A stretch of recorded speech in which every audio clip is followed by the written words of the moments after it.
सहनावतु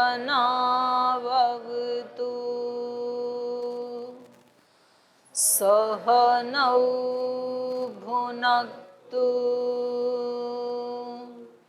सह वीर्यं करवावहै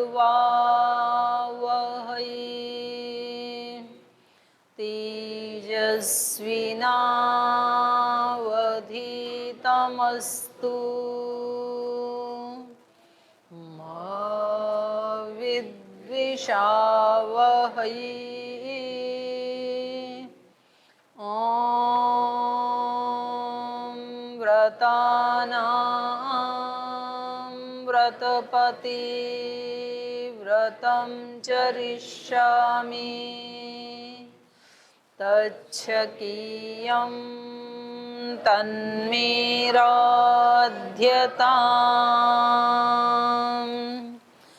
इदमहमनृतात् सत्यमुपैमि। ॐ शान्ति शान्ति शान्तिः।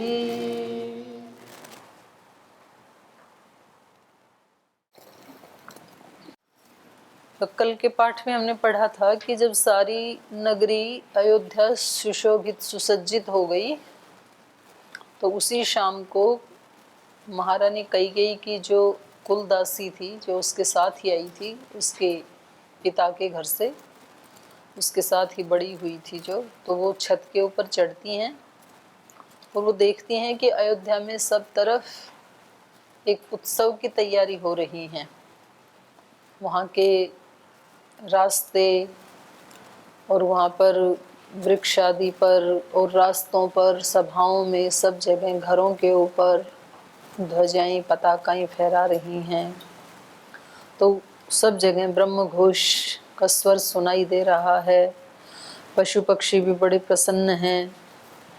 तो उसको समझ में नहीं आया तो पास में ही बाजू वाली छत पे उसको श्री राम की धात्री दिखाई दी। तो उन्होंने पूछा कि ये सब क्या चल रहा है, और माता कौशल्या के बारे में पूछा कि ये क्यों सबको धन बांट रही हैं, गिफ्ट बांट रही हैं कल से, तो क्या होने जा रहा है, क्योंकि ये अति प्रहर्ष हो रहा है लोगों में। तो मुझे समझ में नहीं आ रहा, मेरा मन आशंकित हो रहा है कि महाराजा क्या करने वाले हैं। किम वापि कारयिष्यति, क्या करवा रहे हैं। महीपति किम कारयिष्यति, कोई यज्ञ याग आदि करवा रहे हैं, कोई उत्सव करवा रहे हैं, तो ऐसे सब लोग क्यों प्रसन्न हैं, ऐसे उसने पूछा। तो उनकी जो दासी हैं वो परया मुदा, धात्री तो परया मुदा हर्षेण, वो परम हर्षित थी, क्योंकि उनके जीवन का तो ये बहुत बड़ा दिन है।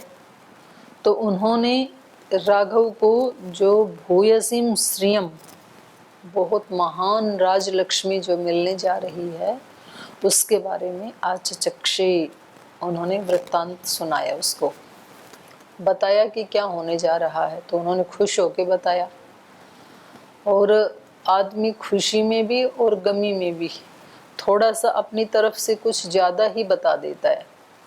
जैसे द्वेष होता है तो जितनी बात होती है उसमें कुछ ज़्यादा ही नमक मिर्च लगा के व्यक्ति प्रस्तुत करता है। और जब किसी के प्रति राग होता है तो उसके गुणों का बखान करता है तो कुछ थोड़ा अपनी तरफ से भी लगा के कर देता है।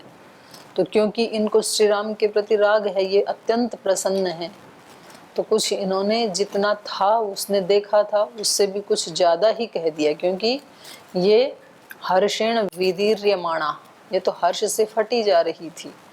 तो इसको पता नहीं था कि इसका क्या नुकसान हो सकता है।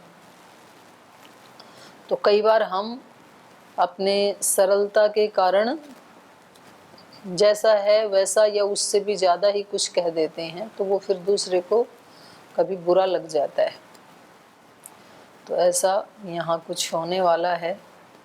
तो आगे पढ़ूँ उससे पहले आपका कोई प्रश्न है तो आप पूछ सकते हैं। जी पूछिए। मैंने अपने प्रश्न पूछा है। कि आपने रामायण से क्या क्या सीख लिया? बताओ। रामायण में जितनी भी सारी बातें की वो सर हमारे लिए हैं, लेकिन उनसे कुछ बातें हमने अपने लिए वो किए हैं।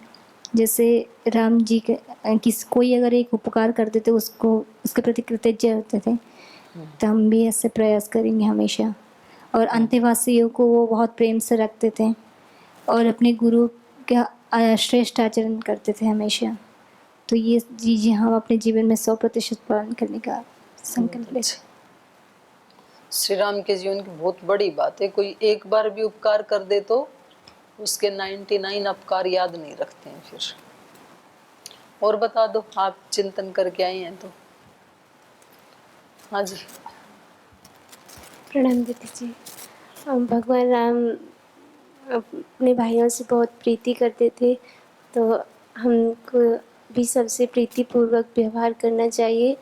और वो अपनी माताओं से भी उनकी आज्ञा का पालन करते थे और अपने गुरु की आज्ञाओं का पालन करते थे और मर्यादा में रहते थे।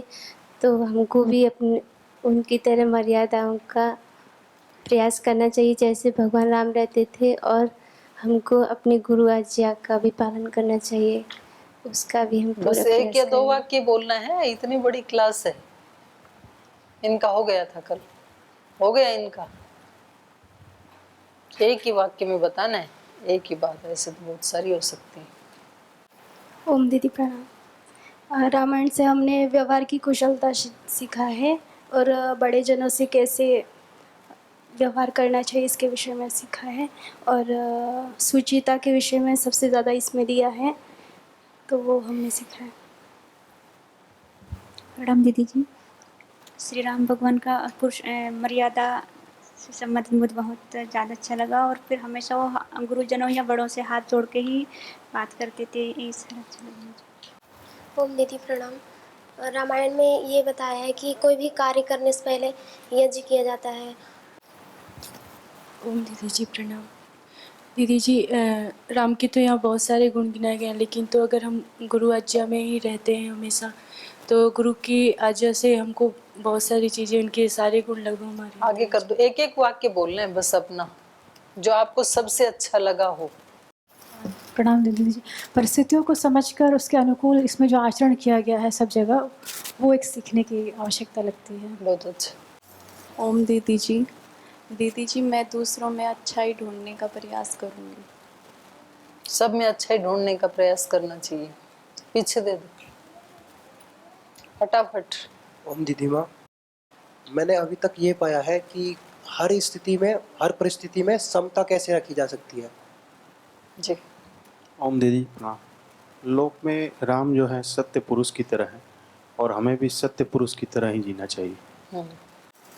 भगवान राम जैसा सत्यनिष्ठ होकर हम लोग भी इसी पथ में चलना चाहिए। चिंतन करके आए वही बताना, अभी चिंतन नहीं करना। प्रणाम दीदी। उनके अंदर की जो सहनशीलता है वो सीखने को मिली। उसके बाद जो प्रजा के अंदर की जो उनकी भावनाएं, दया भावनाएं, वो भी बहुत सीखने को मिली है। और उनका जो प्रजा के अंदर जो प्रेम भावना है वो भी बहुत सीखने को मिली। धन्यवाद। राम दीदी, भगवान श्री राम का जो पवित्रता पूर्ण जीवन जीना, वो। प्रणाम दीदी जी। गुरुओं एवं बड़ों के प्रति जो भगवान राम की निष्ठा थी, वो निष्ठा हम भी पालन कर पाएँ, इसके लिए प्रयास करें। जी। ओम दीदी जी, माता पिता गुरु का आदेश लेकर कोई भी कार्य करते थे श्री भगवान राम जी, और पृथ्वी के समान उनकी सहनशीलता थी। ओम। ओम माता जी प्रणाम। राम जी सर्वगुण संपन्न थे, लेकिन मुझे सीखने की यही जरूरी है उनके जीवन से कि प्रमाद और आलस्य रहित और अभ्यास पुरुषार्थ की हमें ज़रूरत है। मुझे जी। ओम दीदी माँ, श्री राम जी से हमें ये सीखने को मिलती है, मुझे मिलती है कि वो परिस्थिति और व्यक्ति को के अनुसार व्यवहार किया करते थे। ओम दीदी जी, मैंने सीखा जी सभी का सम्मान करना चाहिए। ओम। श्री रामचंद्र जी की तरह हमारा जीवन भी मनसा वाचा कर्मणा मर्यादित होनी चाहिए। जी, एक ही शब्द धैर्य, पराकाष्ठा। ओम दीदी जी, हमें इसमें मंथरा से संबंधित कुछ बातें करना है। अभी तो आएगा उसका चरित्र और सीख सकते हैं। अगर मंथरा ना होती तो शायद इतने बड़े मर्यादा पुरुषोत्तम श्री राम को हम नहीं जान पाते। मंथरा की वजह से वनवास हुआ, उसके बाद ये सब ठीक आज हम पढ़ आएगा रहे अभी हैं। उनका चरित्र और भी सीख सकते हैं। तो इससे भी कुछ सीखने को मिलता है कि कैसे कैसे क्या क्या सब क्रिया चरित्र समाज में चल रही है। आगे चलो। ओम दीदी जी, दूसरों के लिए त्याग और उनके जीवन में वैराग्य जो था। बहुत अच्छा। ओम दीदी जी, माता पिता और गुरुओं की बात मानना। जी, बहुत अच्छा। ओम दीदी जी, धैर्य और धर्म के अनुसार मर्यादित जीवन जीना।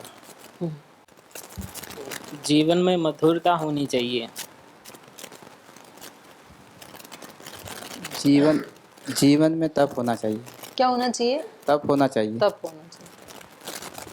हाँ, ओम दीदी जी, संबंधों में समर्पण की भावना होनी चाहिए।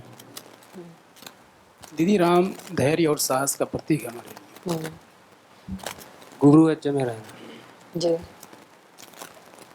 हमको आज्ञा युक्त जीना चाहिए जीवन। गुरु और शास्त्रों की आज्ञा अनुसार। गुरु और शास्त्र की आज्ञा। जी। ओम दीदी, सबको सम्मान करना चाहिए। सबको समान समान आदर आदर सम्मान। ओम जी, और जो गुरु जी से व ऋषियों मुनियों से, उनका पिताजी से जो भी सीखते थे अच्छा चीज़ें, वो अपना जीवन में उतारने के लिए सर्वदा कोशिश करते थे। इसलिए हम राम राज्य प्रतिष्ठा के लिए बात करते हैं। जी।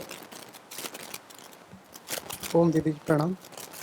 मर्यादा, 24 घंटे हर एक क्षण मर्यादित रहना, अनुशासित रहना, यही हमें विश्वामित्र जी से चीजें सीखना चाहिए। एक तपस्वी होना। क्या होना? तपस्वी। तपस्वी होना। ओम शालीनता और धैर्यता। ओम दीदी प्रणाम। अपने तरफ से किसी को कष्ट ना देना चाहिए, और कोई हमें कष्ट पहुंचाता है, बैर भाव रखता है, तो उसको छोड़ना नहीं चाहिए, उसकी बदला लेना। ठीक है। ओम दीदी जी, हमको दयावान बनना चाहिए। मैं तो भगवान के कृतज्ञता गुण है उनमें, उनका अभ्यास कर रहा हूँ दीदी अभी। ओम प्रणाम। गुरु और माता पिता से विनम्रता से बात करनी चाहिए। ओम दीदी प्रणाम। हमारा व्यवहारिक आचरण ठीक होना चाहिए। अच्छा होना। ओम दीदी जी, दूसरों के उपकार हमें कभी नहीं भूलना चाहिए। आपने थोड़ा सुना है, बाद में आयो। ठीक, फिर भी अच्छा सीख लिया।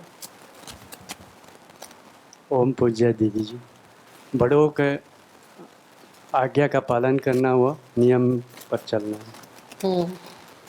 ओम दीदी जी, जीवन में अभय रहना और प्रतिकूल परिस्थितियों को भी अनुकूल बनाना है राम से।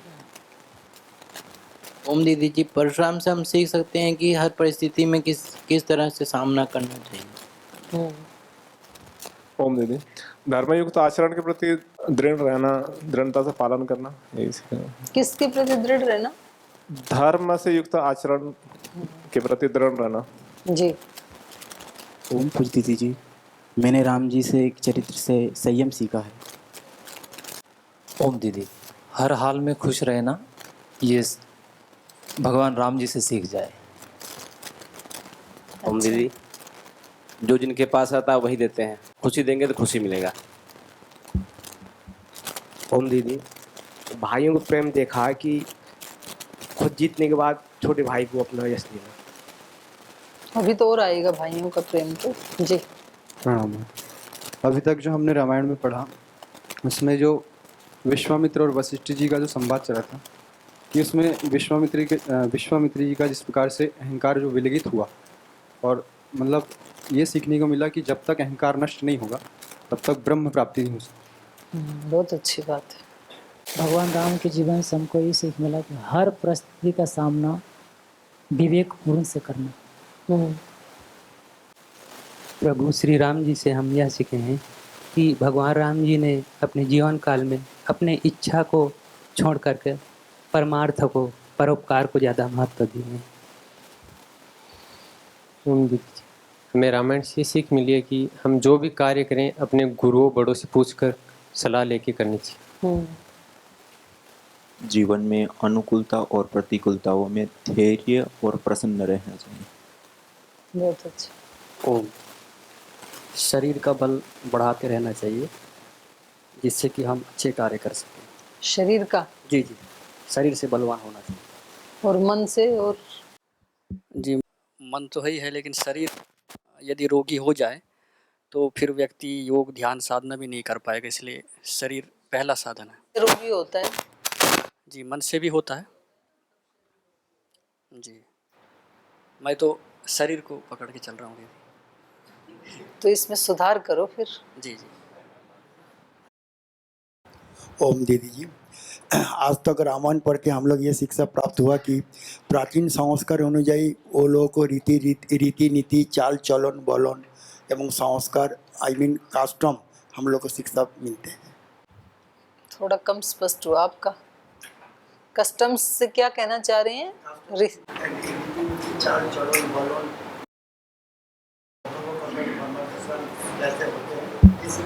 हाँ जी जी।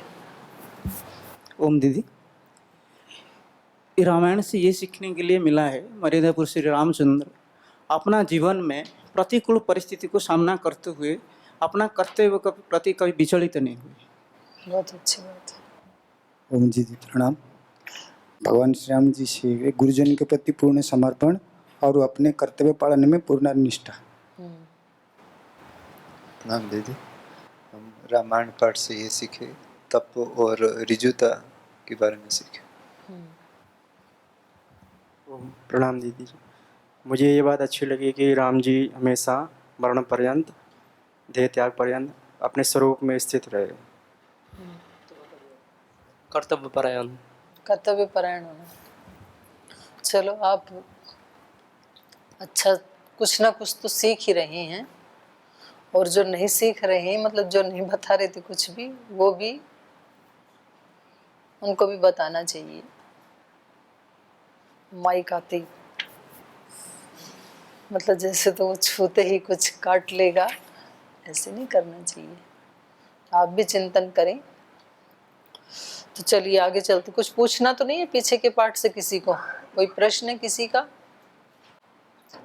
जी बोलिए।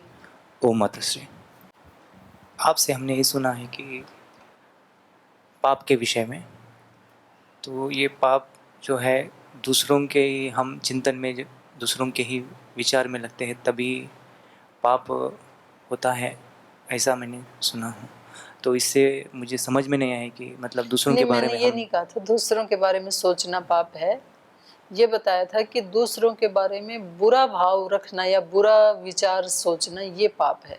अच्छा, बस इसी विषय को मैं विस्तार से जानना चाहता हूँ। तो दूसरे का देखो, कभी तो दूसरे व्यक्ति में दोष होता है तो भी हमें उसको सोचने का हक नहीं है, क्योंकि जैसे उसमें कोई दोष है ऐसे हमारे में भी कई सारे दोष हैं। तो कोई नई बात थोड़ी है उसमें, तो इसलिए अपने मन को हटाना चाहिए। और कई बार तो दूसरे में दोष है या नहीं इसका हमारे पास कोई प्रमाण नहीं होता है, तो हम किसी के स्वभाव को लेके दोष उस पर आरोपित कर देते हैं, किसी के चरित्र को लेकर के दोषारोपण कर देते हैं, किसी के किसी भी चीज को लेके हम उस पर दोषारोपण कर देते हैं। तो इसको महापाप कहा है। तो इसका फल महाभयानक मिलता है फिर व्यक्ति को। तो वो करते समय तो किसी पाप को हंस हंस के कर लेता है, खुद तो करता है और दो चार लोगों को सुनाता है, और उसको सपोर्ट मिलती है उन लोगों की कि हाँ आप देखो कितने स्पष्ट वक्ता हैं, आप कह देते हैं, हम तो कह नहीं पाते। तो ये पाप किया तो जाता है हंस हंस के, और इसका फल भुगतना पड़ता है रो रो के, क्योंकि फल भुगतते समय कोई साथ नहीं रहता है, खुद को ही भुगतना होता है। तो इसलिए मैंने ये कहा था कि किसी व्यक्ति के दोष चिंतन करना विचार के द्वारा या ऐसा भाव रखना उसके प्रति, तो ये महापाप है। तो इससे हमें बचना चाहिए, क्योंकि दोष किसी में है तो हमारे अंदर भी बहुत सारे दोष हैं, और फिर भी मान लो हमें उसको हटाने की बहुत ही ज़्यादा अंदर कुलबुलाहट हो रही कि हटना ही चाहिए, तो फिर संबंधित व्यक्ति से ही ऐसे ढंग से बात करें, एक आत्मीयता के साथ बात करते हैं तो व्यक्ति सुनता है, ऐसी बात नहीं है। अगर आपका भाव उसको नीचे दिखाने का है तब तो वो नहीं सुनेगा और उल्टा झगड़ा बढ़ जाएगा, और यदि भाव आत्मीयता का है तो जरूर सुनेगा व्यक्ति। उसको अच्छा ही लगता है कि भाई कोई व्यक्ति मेरे को आत्मीयता से बता रहा है, तो सुनता है व्यक्ति, ठीक भी करता है। तो यदि उसको बताना है तो उसी को बता दें, इधर उधर बताने की बजाय हम उस व्यक्ति को तो बताते नहीं हैं, इधर उधर चर्चा करते हैं, तो ये फिर अपने लिए घातक है। ये मैंने बताया था, ये पाप है। फिर तो पाप का फल बहुत बुरा होता है। यदि मान ले कि किसी के विषय में भी हमें ऐसी भावना नहीं हो रहा है, अनायास से हमारे विचार आ गए हमारे अंदर की, तो फिर तो देखो दो चीजें हैं, एक तो है कि ज्ञान पूर्वक प्रयास पूर्वक उसको उठाना, और एक है आ गया, उठाया नहीं हमने, कोई भाव आ गया तो उसको तो फिर ऐसे देखना चाहिए जैसे आकाश में बादल आया और चला गया, तो उसके प्रति अपने को अटैच नहीं करना चाहिए। फिर कोई चीज आई चली गई तो उसके प्रति हम डिटैच रहें, दृष्टा भाव रखें उसके प्रति। और एक होता है प्रयास पूर्वक वैसा विचार उठाना, तो वो फिर महापाप की श्रेणी में आता है। कभी तो व्यक्ति को लगता है ना कि जाके दूसरे के पास जाकर के थोड़ा सा उस व्यक्ति के बारे में चर्चा करूं, उससे पहले उसका खाना हजम नहीं होता है, तो ये प्रयास पूर्वक किया गया है, तो ये नहीं करना चाहिए। धन्यवाद जी, आगे दे दो। ओम दीदी जी, पहले जब शादियाँ होती थी तो उसमें हजारों राजा दासियों के साथ में देते थे अपने कन्या के साथ, तो ये मतलब हमें समझ में नहीं आता है कि हजारों दासियाँ मतलब ठीक है, रोजगार ब्रह्मचारिणी के तरह रहती थी कि उनके साथ में पति भी थे कि क्या थे, यहाँ भी हमें मतलब कंफ्यूज है। और दास देते थे कि नहीं देते थे, जैसे दासी तो दे दी, तो यहाँ पे समझ तो इतना तो चिंतन मैंने भी नहीं किया जितनी चिंता आपको हो गई। इनको चिंता ये होगी कि उनकी शादी भी होती थी कि बेचारे वो ऐसे ही रहते थे, ऐसे रहे तो और ज्यादा सुखी। आपने शादी नहीं की तो आप सुखी हो कि दुखी हो? सुखी है, सुखी। तो ऐसे वो भी सुखी रहते होंगे। तो जैसे तो शादी का तो मुझे नहीं पता। तो सुखी रहते हैं, तो इसमें आगे चल करके मंथरा का कहानी आया है, तो मतलब इसका जड़ मंथरा ही बताई जाती है। मतलब पूरे रामायण की कहानी की राम के पूरे मंथरा के पीछे पड़ गई।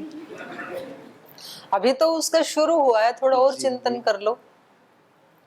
जहां तक आपने दास की बात कही, तो ये तो एक जॉब है। आज भी लोग मिलिट्री में जाते हैं, घर से दूर रहते हैं जी। तो ऐसे वो अपनी सहेली के साथ चलेगी तो अच्छी बात है, उसको सैलरी मिल रही है, इसमें तो इसमें बहुत जगह आता है कि बचपन से ही जैसे सीता जी के साथ में उनके साथ सहेली के तो रूप उनके में जो पिता आदि होते हैं, वो जो उनके पिता आदि वहाँ सर्विस करते हैं राजघराने में, तो उनके बच्चे कहाँ खेलेंगे? नहीं खेलेंगे। तो फिर शादी के बाद भी उनको उनके घर क्यों भेजते हैं यहाँ? हाँ, क्योंकि जब वो बड़े हो गए तो उनको वहीं जॉब मिल गई। अब यहाँ जो बच्चे रह रहे हैं पतंजलि में, छोटे छोटे बच्चे, तो उनके माता पिता रह रहे हैं यहाँ पे, किसी के माता पिता यहाँ नौकरी कर रहे हैं पतंजलि में, तो उनके छोटे बच्चे यहाँ रहते हैं। फिर ये बच्चे यहीं पढ़ने लग जाते हैं, क्योंकि उनके माँ बाप यहाँ रहते हैं, तो बच्चे कहाँ जाएंगे? यहीं पढ़ेंगे। जब बच्चे बड़े हो जाते हैं तो उनको भी यहाँ जॉब मिल जाएगी, तो इसमें क्या दिक्कत है? ये कोई खास बात नहीं है। तो मंथरा का मतलब उसमें पति और पढ़ लेते हैं थोड़ा। अच्छा, ठीक। ज्यादा ही सहानुभूति है इनको तो मंथरा से। इन्होंने सीखा भी मंथरा, जिसका तो कल ही नाम आया, मतलब कल तक का मेरा पढ़ाया पूरा व्यर्थ दीपक जी के लिए। इन्होंने कल जो मंथरा का नाम आया, बोले मैंने उससे सीखा। अभी तो उसने कुछ सिखाया भी नहीं है, तो अच्छी बात है, आपकी बुद्धि एडवांस चल रही है। तो आदमी सीखे, यद्वा तद्वा तदुच्छिति। कैसे भी करे अज्ञान की उच्छिति हो जाए, यही पुरुषार्थ है। किसी से भी सीख लो भाई, रावण से सीख लो, राम से सीख लो, मंथरा से सीख लो।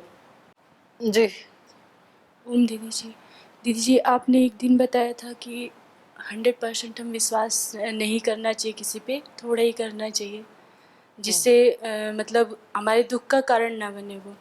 तो फिर हम कैसे जाने कि किस पे हम 100% विश्वास करें, किस पे कम करें? आप 100% ही कर लिया करो, ठीक। पहले उतना करना सीखो, क्योंकि यहाँ कोई बात मैं कहती हूँ तो आप फिर उसको पता नहीं कौन से अर्थ में लेते हो, भगवान जाने। मैंने इस अर्थ में कहा था कि आपको जिस व्यक्ति पे विश्वास है तो आप उसका एक भी दोष देखते नहीं हो, और कोई व्यक्ति आपको कहे कि आपकी सहेली ने तो ऐसे कर दिया जिस पे आपको विश्वास है, तो आप एकदम से बोलते हो कि नहीं वो ऐसा कर ही नहीं सकती। क्यों नहीं कर सकती? क्योंकि वो मेरी सहेली है, मैं उसको जानती हूँ। तो वहाँ पर आपको कम से कम उसके बारे में इंक्वायरी करने के लिए दूसरे व्यक्ति की बात सुनने के लिए तो तैयार होना चाहिए ना। इस अर्थ में मैंने कहा था, हम जिससे प्रीति करते हैं उसके बारे में कोई व्यक्ति कुछ कहे तो हम सुनना ही नहीं चाहते हैं। तो ये मैंने कहा था कि उसकी बात भी सुननी चाहिए। आप माने या ना माने वो आपके ऊपर है, आप उसको एनालिसिस करना कि इसमें कितना सत्य हो सकता है, कितना नहीं हो सकता, पर सुनो तो सही।